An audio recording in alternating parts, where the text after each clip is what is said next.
भूर्भुवः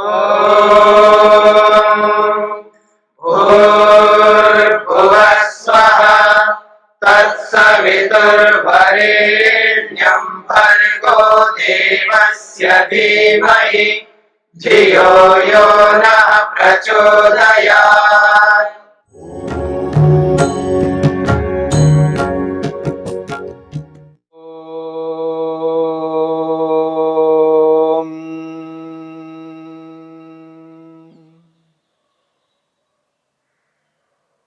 साधन पाद के 30वें सूत्र को लेकर के हम विचार कर रहे हैं। 30वें सूत्र में यम को लेकर के चर्चा चलाई जा रही है। महर्षि पतंजलि ने यम के 5 विभाग बताए: अहिंसा, सत्य, अस्तेय, ब्रह्मचर्य, अपरिग्रह। इन 5 विभागों में से हमने अहिंसा को लेकर के विचार किया। दूसरा विभाग सत्य चल रहा है। सत्य के विषय में हम समझने का प्रयास कर रहे हैं। प्रत्येक व्यक्ति इस बात को जानता है, समझता है, क्योंकि सामाजिक प्राणी होने के नाते उसे ये बोध रहता है कि सत्य बोलना चाहिए, सत्याचरण करना चाहिए, असत्य झूठ नहीं बोलना चाहिए। जानता हुआ समझता हुआ भी व्यक्ति असत्य को अपना रहा है, सत्य को त्याग करता हुआ जा रहा है। जहां जहां जब जब अवसर आता है व्यक्ति के सामने, वह अवसरवादी बन करके असत्य आचरण करता जा रहा है। इस असत्य आचरण को जब रोक लेता है व्यक्ति, तब व्यक्ति मुक्ति की ओर बढ़ने लगता है। जैसे जैसे व्यक्ति सत्याचरण करता जाता है, वैसे वैसे अहिंसा की पुष्टि होती जाती है, और अहिंसा जब बहुत मजबूत बन जाती है, दृढ़ हो जाती है, अर्थात सार्वभौम दृष्टिकोण से वो परिपूर्ण हो जाती है, प्राणी मात्र की दृष्टि से किसी भी प्रकार की हिंसा जब व्यक्ति नहीं करता है, तो उस स्थिति में उसकी अहिंसा परिपूर्ण हो करके आत्मा में, यानी जीवन में, शरीर में, मन में जो मल है, उस मल को पृथक कर देता है। ये वो ऐसा यम है जो उपरक्त कर देता है, दुखों को छुड़ा देता है, सारे मल को समाप्त कर देता है, और आत्मा शुद्ध पवित्र माना जाएगा, और केवलत्व को प्राप्त हो करके वो अपवर्ग में, मुक्ति में, ईश्वरीय आनंद से निमग्न हो करके आनंदित रहेगा। ये जो सत्य आचरण है, इस सत्य आचरण को व्यक्ति को किस प्रकार से अपने जीवन में उतारना है, कैसे इस सत्य के साथ व्यवहार करना है, इस बात को समझना अत्यंत आवश्यक है। सत्य बोलना चाहिए, सत्याचरण करना चाहिए, परंतु सत्य कब बोलना चाहिए, कैसे बोलना चाहिए, किस रूप में सत्य को अपने जीवन में उतारना चाहिए, किस परिस्थिति में सत्य को न बोल करके वहां पर किस प्रकार हमें रहना है, ये सारे के सारे व्यवहारों को न जानने के कारण से व्यक्ति सत्य के प्रति अश्रद्धा को उत्पन्न करता है और असत्य में श्रद्धा उत्पन्न करने जा रहा है। अर्थात यद्यपि आत्मा असत्य में श्रद्धा नहीं रखती, लेकिन व्यवहार करते समय वो असत्य की ओर झुक जाता है और सत्य से दूर होता जा रहा है। सांसारिक लाभों को सामने रखते हुए, जड़ पदार्थों को लाभ के रूप में अपने समक्ष रखते हुए व्यक्ति केवल जड़ पदार्थों को ही, जड़ चीजों को ही सब कुछ स्वीकार करता जा रहा है। महर्षि वेदव्यास ने सत्य बोलने के लिए, सत्याचरण करने के लिए कुछ शर्तें हमारे समक्ष रखी हैं कि सत्याचरण किस प्रकार करना चाहिए जिससे आत्मा को दुख न मिल सके और अन्यों को कष्ट न पहुंच सके। महर्षि वेदव्यास कहते हैं, परत्र स्वबोध संक्रांतये, परत्र स्वबोध संक्रांतये वागुक्ता सा यदि न वंचिता भ्रांता वा प्रतिपत्ति बंध्या वा भवेदिति। बहुत बड़ी बात कही जा रही है। परत्र स्वबोध संक्रांतये, परत्र का अभिप्राय है दूसरों के लिए, जो हमारे समक्ष है, जो हमें जानना चाहते हैं, समझना चाहते हैं, हमसे कुछ ग्रहण करना चाहते हैं, कुछ पाना चाहते हैं। प्रत्येक मनुष्य किसी न किसी अन्य से कुछ पाना चाहता है, कुछ प्राप्त करना चाहता है। दुनिया में कोई ऐसा व्यक्ति नहीं है जो किसी और से, और व्यक्ति से कुछ प्राप्त नहीं करता हो। प्रत्येक मनुष्य को किसी न किसी अन्य मनुष्य से कुछ ना कुछ प्राप्त करना होता है, ये अनिवार्य है। इसके बिना कोई मनुष्य इस संसार में अपने जीवन यापन नहीं कर सकता। इसलिए हम सबका कर्तव्य है, जब हमें कुछ दूसरों को प्रदान करना होता है, चाहे वो शरीर के माध्यम से हो, वाणी के माध्यम से हो या मन के माध्यम से हो,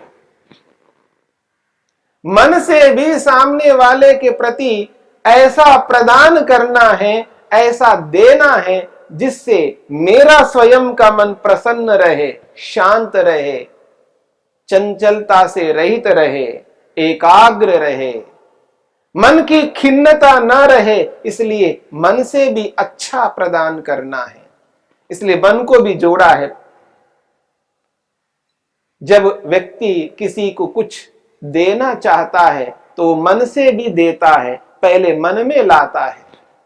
वो देना वो मन से प्रारंभ होता है, उसके बाद वाणी से देता है। इसलिए कहा जाए परत्र, दूसरे के लिए। जब दूसरे के लिए कुछ देना है, वाणी के माध्यम से देना है।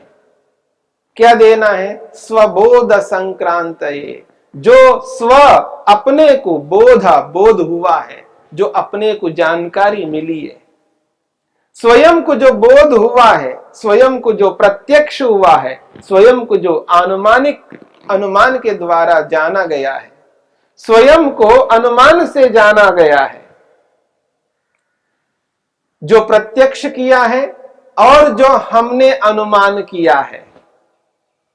जो भी प्रत्यक्ष से हमने बोध किया है या अनुमान से बोध किया है या शब्द के माध्यम से हमने जाना है,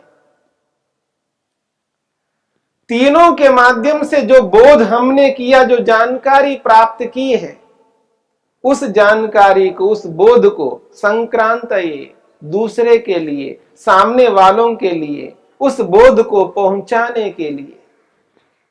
वागुक्ता, जो वाणी कही जाती है, जो वाणी के माध्यम से अपने बोध को प्रस्तुत किया जाता है, परोसा जाता है, वाणी के माध्यम से जब वो प्रस्तुत किया जाता है, वाणी से जो बोला जाता है, यदि वो वाणी न वंचिता, दूसरे को ठगने वाली नहीं होनी चाहिए। जो हम वाणी से जो बोलते हैं, उस बोलने के कारण से दूसरे की ठगी हो जाती है, वो ठगा जाता है, तो वो अत्यंत घातक है हमारे लिए। इसलिए कहा जा रहा है, यदि सा न वंचिता, यदि वो जो वाणी जो हम बोल रहे हैं वो ठगने वाली वाणी नहीं होनी चाहिए। भ्रांतावा, और भ्रांति को उत्पन्न करने वाली वाणी नहीं होनी चाहिए। फिर कहा है प्रतिपत्ति बंध्यावा, और ऐसी वाणी नहीं होनी चाहिए जिस वाणी को सुन करके सामने वाले को कुछ भी पता ना लगे, हम क्या कहना चाहते हैं, क्या संदेश देना चाहते हैं, क्या जानकारी देना चाहते हैं, दूसरे को बोध ही ना हो, पता ही ना लगे, समझ में ही ना आए, तो ऐसी वाणी का प्रयोग नहीं करनी चाहिए। 3 शर्तें महर्षि वेदव्यास ने हमारे समक्ष रखी है। पहली शर्त है न वंचिता, दूसरे को ठगने वाली वाणी नहीं होनी चाहिए। जब व्यक्ति जब बोलता है, ऐसे बोलता है, तो वो ठगा जाता है। सामने वाला व्यक्ति ऐसे ठग देता है, ऐसे व्यक्ति को अत्यंत दुख पहुंच जाता है। दुकान में जाइए, कुछ ऐसे भी लोग होते हैं वो ठग लेते हैं, बताते कुछ है और होता कुछ है। वाणी से वो ऐसी बात करते हैं कि ये चीज ऐसी है, ये चीज ऐसी है, ये इतनी उत्तम है, दिखाते कुछ है, बताते कुछ है, होता कुछ और है, ठग लेते हैं। जो हमारी वाणी है ऐसी होनी चाहिए जो ठगने वाली नहीं होनी चाहिए। कपड़ा दिखाते कुछ और है, वो बोलते भी है ये कपड़ा ऐसी है ऐसी है, लेकिन वो कपड़ा वैसा नहीं निकल पाता। ये ठगने वाली वाणी है। ऐसी वाणी बोल करके ऐसे कपड़े उसको दे देते हैं जो कि वो कपड़ा वैसा नहीं होता है जैसा उसने बोला था। जो कागज हम लेना चाहते हैं, जो कागज के बारे में वो वर्णन करते हैं, बोलते हैं ऐसा कागज है ऐसा कागज है, लेकिन बाद में पता लगता है वो वैसा कागज नहीं है, वैसा कपड़ा नहीं है, वैसा कागज नहीं है। और भी नाना प्रकार के पदार्थों के विषय में लोग बोलते कुछ और है और होता कुछ और है, बहुत कुछ ठगते हैं। यदि सा वो जो वाणी है न वंचिता, ठगने वाली नहीं होनी चाहिए। और दूसरी बात, भ्रांतावा, भ्रांति को उत्पन्न करने वाली वाणी नहीं होनी चाहिए। जब व्यक्ति ऐसा बोलता है तो उससे भ्रांति उत्पन्न होती है, और वो भ्रांति को उत्पन्न करने वाली वाणी का प्रयोग करता है तो समझ लेना वो सत्य नहीं है, वो असत्य है। किसी से पूछा, उदाहरण के लिए किसी ने मेरे से पूछा, किसी ने मेरे से पूछा, क्या पूछा? महाराज क्या आप भक्ति करते हो? किसी श्रद्धालु ने मुझसे पूछा, क्या महाराज आप भक्ति करते हो? और मैं ऐसा उत्तर दूं, क्या बात करते हैं आप, क्या बात करते हैं आप? मैं एक साधु होकर के भक्ति नहीं करता। अगर साधु भक्ति ना करे तो कौन भक्ति करेगा? मैं एक साधु हूं, आप क्या बात पूछ रहे हो? साधु होकर के भक्ति ना करे तो फिर और कौन भक्ति करेगा?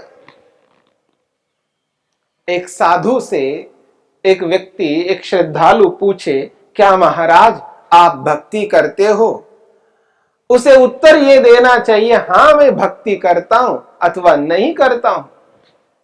यदि भक्ति नहीं करता है तो ये बोले कि हां मैं भक्ति नहीं करता हूं, या ये बोले हां मैं भक्ति करता हूं, लेकिन उसने वाणी का प्रयोग ऐसा किया जिसमें 2 अर्थ निकलते हैं।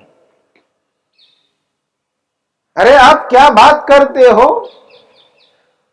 आप एक साधु से पूछ रहे हो, साधु होकर के साधु भक्ति ना करे तो फिर कौन करेगा? क्योंकि साधु का और भक्ति का आपस में क्या संबंध है? संबंध तो भक्ति करने और न करने के साथ में है। वो संबंध तो मुझ वैयक्तिक के साथ है, मुझ व्यक्ति के साथ है। आप केवल साधुत्व को लेकर के वहां बता रहे हो। साधु तो भक्ति करता ही है।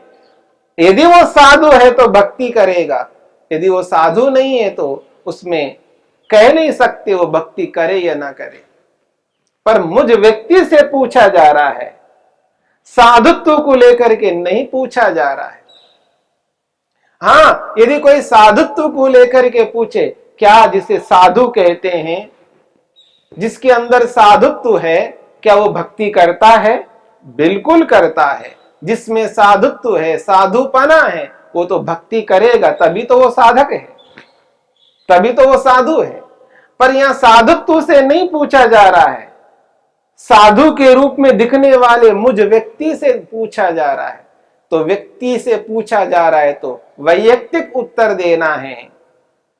हां, मैं भक्ति करता हूं, हां मैं भक्ति नहीं करता हूं, दोनों में से एक उत्तर देना है। लेकिन उसने उत्तर इस प्रकार का दिया है, अरे आप क्या बात करते हो, आप एक साधु से पूछते हो कि साधु भक्ति ना करे तो कौन भक्ति करेगा? और सामने वाला संतुष्ट हो जाता, हां महाराज जो है भक्ति करते होंगे।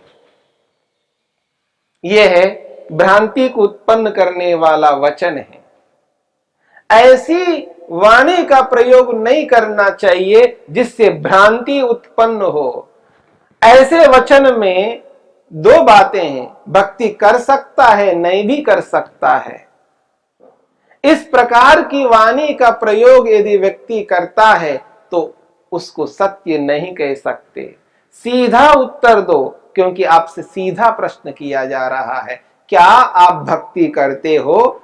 यदि करते हो तो हां करता हूं, नहीं करते हो तो नहीं करता हूं। इसलिए भ्रांति को उत्पन्न करने वाली वाणी का प्रयोग नहीं करना है। तीसरी शर्त कहिए प्रतिपत्ति बंध्या। इसका अभिप्राय होता है कि ऐसा बोलना, ऐसी वाणी का प्रयोग करना जिसका अर्थ, जिसका मीनिंग समझ में ही ना आए, बोलने वाला क्या बोल रहा है उसका बोध ना हो। ऐसी वाणी का प्रयोग ना करो जिससे सामने वाले को समझ में ना आए कि क्या बोला जा रहा है। यदि मान लीजिएगा सामने वाले हिंदी को नहीं समझते, बिल्कुल नहीं समझते, ऐसे यूरोपियन हैं, ऐसे भी लोग होते हैं जो हिंदी नहीं जानते, समझते नहीं है क्या बोला जा रहा है, और उनके सामने आप हिंदी बोल दो और उनको कुछ भी समझ में ना आ रहा हो, तो ऐसा उनके सामने नहीं कर सकते। हां, आपको उनको समझाना है तो उनको समझने वाले को सामने लाना होगा, उनको समझाने वाले को सामने लाना होगा, उनके अनुरूप आपको बोलना होगा, क्योंकि आपकी वाणी से उनको समझ में आना चाहिए। यदि हम ऐसा नहीं करते हैं तो हम सत्य का पालन नहीं करते हैं। हमें पता है कि मेरी बात को ये नहीं जान सकता, नहीं समझ सकता, उस स्थिति में हमें प्रयास ये होना चाहिए ताकि उसको समझ में आए। एक उदाहरण मात्र है, यदि हम हिंदी में भी बोल रहे हैं लेकिन हमारी हिंदी में बोली हुई इस वाणी को सामने वाले कुछ नहीं समझ रहे हैं, क्या कहना आप चाहते हैं, क्या आप देना चाहते हैं, यदि वो समझते नहीं है उसको प्रतिपत्ति बंध्या कहते हैं। अर्थात न समझने योग्य वाणी, न समझने योग्य वाणी का प्रयोग बिल्कुल नहीं करना चाहिए। इसलिए व्यक्ति को जब बोलना है तो इसका ध्यान रखना है को ठगने वाली वाणी ना हो, भ्रांति को उत्पन्न करने वाली ना हो और न समझने योग्य वाणी ना हो।